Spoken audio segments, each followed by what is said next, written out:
اعوذ باللہ من الشیطان الرجیم بسم اللہ الرحمن الرحیم انا اولی الناس بابراہیم للذین اتبعوہ وہذا النبی والذین آمنوا واللہ ولی المومنین۔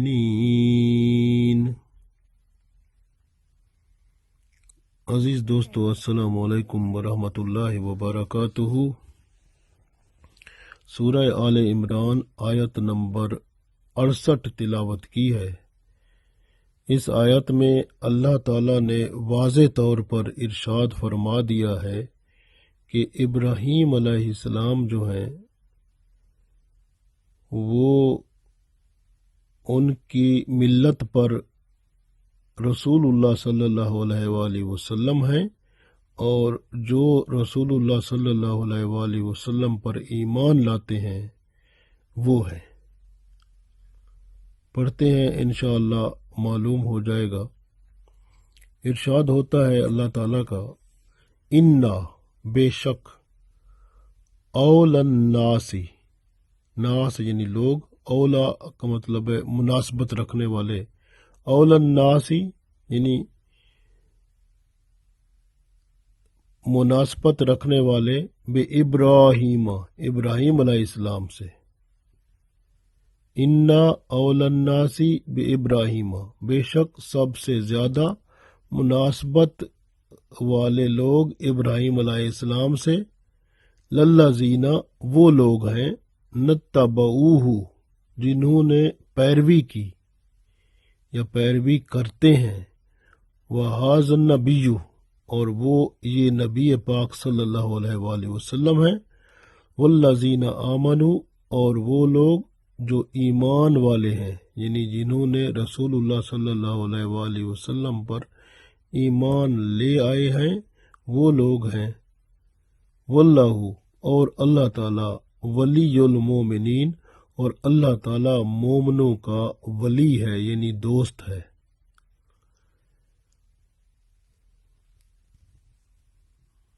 پھر ایک دفعہ پڑھ لیتے ہیں۔ ارشاد ہے،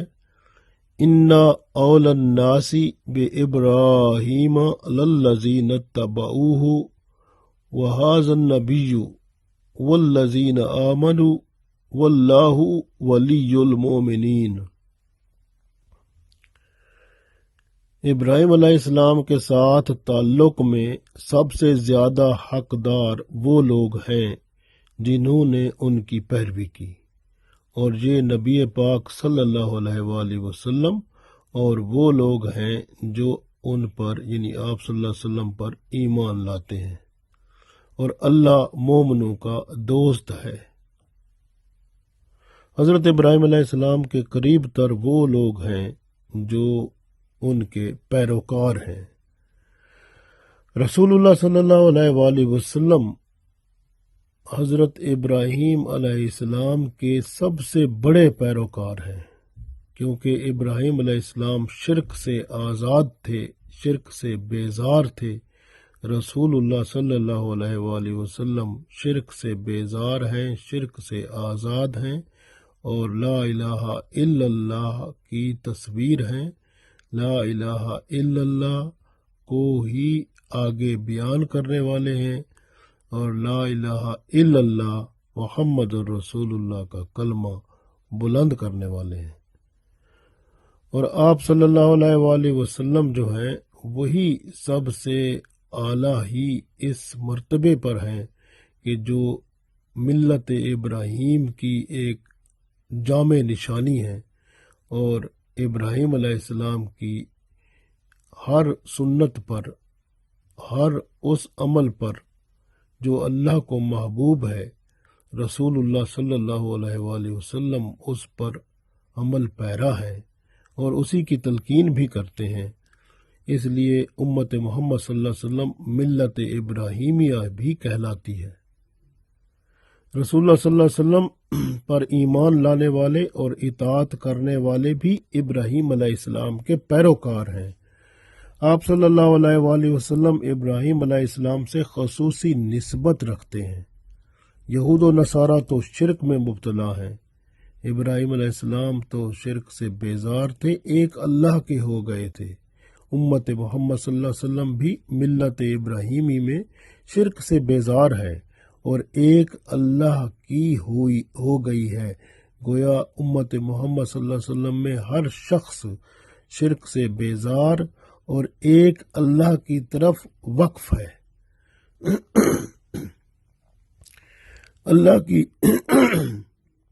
اللہ کی مکمل اطاعت کرنے والا ہے۔ تمام انبیاء پر ایمان رکھتے ہیں وہ لوگ جو امت محمد صلی اللہ علیہ وسلم کے اندر شامل ہیں۔ عیسائی اور یہودی تو کچھ انبیاء پر ایمان رکھتے ہیں اور کچھ پر نہیں رکھتے، جس طرح کہ رسول اللہ صلی اللہ علیہ وآلہ وسلم پر ایمان نہ تو عیسائی رکھتے ہیں نہ یہودی رکھتے ہیں، بلکہ مسلمان جو ہیں وہ تمام پیغمبروں پر ایمان رکھتے ہیں۔ رسول اللہ صلی اللہ علیہ وسلم حنیف ہیں، جس طرح ابراہیم علیہ السلام حنیف تھے۔ حنیف کا مطلب ہے کہ ایک ہی طرف جھک گئے تھے، یعنی اللہ کی طرف، سب کو چھوڑ کر راہ حق اپنا لی تھی، جس کو صراط مستقیم کہتے ہیں۔ اور رسول اللہ صلی اللہ علیہ وآلہ وسلم بھی اسی کی ہی تبلیغ و ترویج کرنے والے ہیں، اور اللہ ایسے مومنوں کو جو ایمان سے بھرپور ابراہیم علیہ السلام کی اتباع کرنے والے ہیں، اللہ تعالیٰ نے ان کو بھی دوست بنا لیا ہے، کیونکہ ابراہیم علیہ السلام اللہ کے دوست تھے، انہیں خلیل اللہ کہا جاتا تھا، اللہ کے دوست۔ اس لیے جو ابراہیم علیہ السلام کے پیروکار ہیں، رسول اللہ صلی اللہ علیہ وآلہ وسلم کی پیروی ہی وہی کرتے ہیں، کیونکہ رسول اللہ صلی اللہ علیہ وسلم کی پیروی حقیقت میں ابراہیم علیہ السلام کی ہی پیروی ہے، اور اللہ ایسے لوگوں کو دوست رکھتا ہے۔ واللہ ولی المومنین، اور اللہ دوست ہے ایسے تمام مومنوں کا۔ حضرت ابراہیم علیہ السلام کے پیروکار مشرک نہیں ہو سکتے، تو آپ خود بتائیں کہ یہودی اور عیسائی، یہودی جو ہیں وہ حضرت عزیر علیہ السلام کو نعوذ باللہ اللہ کا بیٹا تصور کرتے ہیں، اور عیسائی حضرت عیسیٰ علیہ السلام کو نعوذ باللہ اللہ کا بیٹا تصور کرتے ہیں، تو کیا یہ مشرک کرنے والے ابراہیم علیہ السلام کے پیروکار ہو سکتے ہیں؟ جبکہ ابراہیم علیہ السلام تو وہ مشرک نہیں تھے، وما کان من المشرکین، وہ شرک بھی نہیں کرتے تھے اور حنیف تھے۔ حنیف کا مطلب تمام قسم کے، ہر قسم کے شرک سے جو بھی ذرہ بھر بھی جس کا اثر ہو اس سب سے بیزار تھے، اور صرف ایک اللہ پر مخلص یعنی خلوص بھرے مسلمان ہو کر، پکے مسلمان ہو کر ایمان کے ساتھ اللہ کے ہو گئے تھے۔ تو اس لیے جو ابراہیم علیہ السلام کا ہوتا ہے تو ان کی پیروی کرنے والا ہوتا ہے، وہ وہی بندہ ہو سکتا ہے جو شرک سے پاک ہوتا ہے، کیونکہ ابراہیم علیہ السلام سچے مسلمان تھے اور مشرک نہ تھے۔ تو اس لیے اللہ کا ہر حکم وہ مانتے تھے، اور جو بندہ اللہ کا ہر حکم مانتا ہے، شرک سے بیزار ہے اور اللہ کے لیے ہر وقت فرما بردار ہے، تو وہ ابراہیم علیہ السلام کا پیروکار ہے۔ نماز میں دیکھ لیں، درود ابراہیمی ہم پڑھتے ہیں، تو یہ بھی ابراہیم علیہ السلام کے ساتھ خصوصی نسبت ہے جو رسول اللہ صلی اللہ علیہ وآلہ وسلم کے توسط سے ہمیں عطا ہوئی ہے۔ اسی طرح ہم نماز میں ابراہیم علیہ السلام کی جو دعا ہے جو کہ سورہ ابراہیم میں ہے، رب اجعلنی مقیم الصلاۃ ومن ذریتی ربنا وتقبل دعا ربنا اغفر لی ولوالدی وللمؤمنین یوم یقوم الحساب۔ یہ دعا بھی ہم پڑھتے ہوتے ہیں نماز میں، تو یہ دعا بھی ابراہیم علیہ السلام کے توسط سے ہے، جو کہ رسول اللہ صلی اللہ علیہ وآلہ وسلم بھی پڑھا کرتے تھے۔ تو اس لیے ہمیں ابراہیم علیہ السلام کے ساتھ دیکھیں کتنا تعلق ہے ہمارا۔ اب غور کریں کہ جب حضرت جعفر طیار رضی اللہ تعالی عنہ ہجرت حبشہ میں جب گئے تو حبشہ کا جو بادشاہ تھا وہ نجاشی جو تھا، تو اس نے حضرت جعفر طیار رضی اللہ تعالی عنہ سے رسول اللہ صلی اللہ علیہ وآلہ وسلم کے بارے میں بہت سوالات کیے، تو آپ رضی اللہ تعالی عنہ نے سب کے جواب دیے، اور اس وقت وہاں پر ابو سفیان بھی تھا، تو اس کو بھی بلایا اس نے اور رسول اللہ صلی اللہ علیہ وسلم کے بارے میں پوچھا، تو رسول اللہ صلی اللہ علیہ وسلم کے بارے میں اس نے بتایا۔ تو جو نجاشی تھا وہ اصل میں وہ ہو گیا تھا، مسلمان ہو گیا تھا، اور اس کے دل میں رسول اللہ صلی اللہ علیہ وسلم کی محبت پیدا ہو گئی تھی، اور جب حضرت جعفر طیار رضی اللہ تعالیٰ عنہ سورہ مریم کی آیات پڑھ رہے تھے تو اس وقت اس کی آنکھوں سے آنسو جاری ہو گئے تھے، اور اس نے یہ کہنا شروع کر دیا تھا کہ یہ جو گروہ جو میرے پاس عرب سے آیا ہے، یہ گروہ جو ہے یہ ملت ابراہیم ہے، یہ ابراہیم علیہ السلام کی جماعت سے ہے۔ تو اس لیے اس نے بھی یہ واضح کر دیا تھا کہ یہ ابراہیم علیہ السلام کی پیروی کرنے والے ہیں، توحید پر کامل ایمان کے ساتھ قائم ہیں۔ تو ابراہیم علیہ السلام کی پیروی کرنے والے قربانی بھی کرتے ہیں، کیونکہ ابراہیم علیہ السلام نے قربانی کی، اور ختنہ بھی کراتے ہیں، اور داڑھی بھی رکھتے ہیں کیونکہ ابراہیم علیہ السلام کی سنت ہے، اور جو غیر ضروری بال ہیں وہ بھی صاف کرتے ہیں، اور اسی طرح یہ بھی ابراہیم علیہ السلام کی سنت ہے، اور مونچھیں کم کرتے ہیں اور داڑھی بڑھاتے ہیں، یہ بھی ابراہیم علیہ السلام کی سنت ہے۔ اسی طرح سے ناخن تراشنا بھی انہی کی سنت ہے، اور اس طرح سے حضرت ابراہیم علیہ السلام کی اور بھی بہت ساری سنتیں اور احکام ہیں جو کہ ان کی پیروی کرنے والے ہم سب لوگ کرتے ہیں۔ تو اس طرح سے دیکھیں، خانہ کعبہ کی طرف منہ کر کے نماز پڑھنا بھی تو ابراہیم علیہ السلام کی سنت ہے، اور حج کرنا اور عمرہ کرنا بھی ابراہیم علیہ السلام کی سنت ہے۔ وہاں دیکھیں کہ وہ جو ہم صحیح کرتے ہیں وہ حضرت ابراہیم علیہ السلام کی بیوی حضرت ہاجرہ رضی اللہ تعالی عنہا کی سنت ہے، اور اسی طرح اسماعیل علیہ السلام کی دیکھیں۔ آپ غور کریں تو آپ کو اپنی دین اسلام میں جو ہمیں عطا کیا گیا ہے، اس کے اندر ابراہیم علیہ السلام کی سنتیں جو ہیں وہ بھری ہوئی ہیں، یعنی ہمارے دین میں۔ اور رسول اللہ صلی اللہ علیہ وسلم نے خود بھی فرمایا تھا کہ ہر نبی کے نبیوں میں سے بھی دوست ہوتے ہیں، اور میرے دوست میرے باپ اور میرے رب کے خلیل ابراہیم علیہ السلام ہیں۔ تو حضرت رسول اللہ صلی اللہ علیہ وسلم نے بھی فرما دیا تھا کہ میرے دوست حضرت ابراہیم علیہ السلام ہے۔ اور آپ دیکھیں تو صحیح کہ جو حضرت ابراہیم علیہ السلام نے جو دعا کی تھی کہ میری بچوں میں سے آپ ایک ایسا نبی بھیج جو ان کو لوگوں کو تیری تلاوت کر کے سنائے، کتاب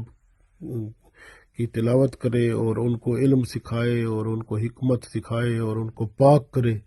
تو یہ دعا قبول ہوئی تھی۔ اور یہی دعا رسول اللہ صلی اللہ علیہ وسلم فرمایا کرتے تھے کہ میں ابراہیم علیہ السلام کی دعا ہوں، کیونکہ ابراہیم علیہ السلام نے یہ دعا فرمائی تھی جو سورہ بقرہ کی آیت نمبر 129 میں موجود ہے۔ ربنا وابعث فیہم رسولا منہم یتلو علیہم آیاتک ویعلمہم الکتاب والحکمت ویزکیہم انک انت العزیز الحکیم۔ یہ دعا موجود ہے اس میں سورہ بقرہ کی آیت نمبر 129 میں کہ ربنا، اے ہمارے رب، وابعث، عطا فرما، اٹھا، فیہم، ان میں سے، رسولاً یعنی ہماری اولاد میں سے ایک رسول بھیج، منہم جو انہی میں سے ہو، یعنی میرے اولاد میں سے ہو۔ حضرت ابراہیم علیہ السلام دعا کر رہے تھے اور اسماعیل علیہ السلام آمین کر رہے تھے۔ یتلو علیہم، یعنی وہ ان کو پڑھ کر سنائے، آیات کا تیری آیتیں پڑھ کر سنائے، وَيُعَلِّمُهُمُ الْكِتَابَ اور انہیں تعلیم دے کتاب کی، والحکمہ اور حکمت کی، وَيُزَكِّيهِمْ اور انہیں پاک صاف کرے، اِنَّكَ أَنْتَ الْعَزِيزُ الْحَكِيمُ بے شک تو غالب حکمت والا ہے۔ تو یہ اللہ تعالیٰ نے دعا قبول فرمائی اور رسول اللہ صلی اللہ علیہ وآلہ وسلم کو بھیجا۔ تو آپ دیکھیں کہ رسول اللہ صلی اللہ علیہ وسلم بھی اللہ تعالیٰ کی طرف سے ہم پر بہت بڑا احسان ہے، کیونکہ اللہ نے قرآن پاک میں یہ ارشاد فرمایا تھا کہ ارشاد فرمایا ہے کہ لقد من اللہ علی المؤمنین، کہ رسول اللہ صلی اللہ علیہ وسلم کو ہم نے آپ کے پاس بھیج کر آپ پر احسان فرمایا ہے۔ تو رسول اللہ صلی اللہ علیہ وسلم ابراہیم علیہ السلام کی دعا ہے، اور ہمارا دین دین ابراہیمی ہے، اور ہم ہی وہ لوگ ہیں، یعنی آپ صلی اللہ علیہ وسلم کی امت والے لوگ جو ابراہیم علیہ السلام کے پیروکار ہیں اور انہی کی ملت ابراہیمی کہلاتے ہیں۔ اور ہمارا دین بھی اس میں دیکھ لیں تو ابراہیم علیہ السلام کی ہی سنتوں سے بھرا ہوا ہے، اور یہ جو عیسائی اور یہودی کہتے ہیں ہم ابراہیم علیہ السلام ہم سے تھے، ہم ان میں سے ہیں، یہ غلط کہتے ہیں، کیونکہ ابراہیم علیہ السلام جو تھے وہ شرک سے بیزار تھے، وہ شرک نہیں کرتے تھے، اور یہ لوگ شرک کرتے ہیں، عیسائی شرک کرتے ہیں، یہودی شرک کرتے ہیں، لیکن ہم شرک سے بیزار ہیں اور صرف ایک اللہ کی عبادت کرتے ہیں، اسی کو وحدہ لا شریک مانتے ہیں، اور اسی کے بتائے ہوئے قانون پر جو رسول اللہ صلی اللہ علیہ وسلم کے ذریعے قرآن و سنت کی شکل میں ہمیں ملا ہے، اس پر عمل کر کے ہم اس دنیا اور آخرت میں کامیابی کی امید پر قائم ہے۔ اللہ تعالیٰ سے دعا ہے کہ اللہ تعالیٰ ہماری دین اسلام پر جو استقامت ہے اس کو قائم و دائم فرمائے، اور اسی دین اسلام پر استقامت کے ساتھ ہمیں اس دنیا سے اٹھائے، آمین۔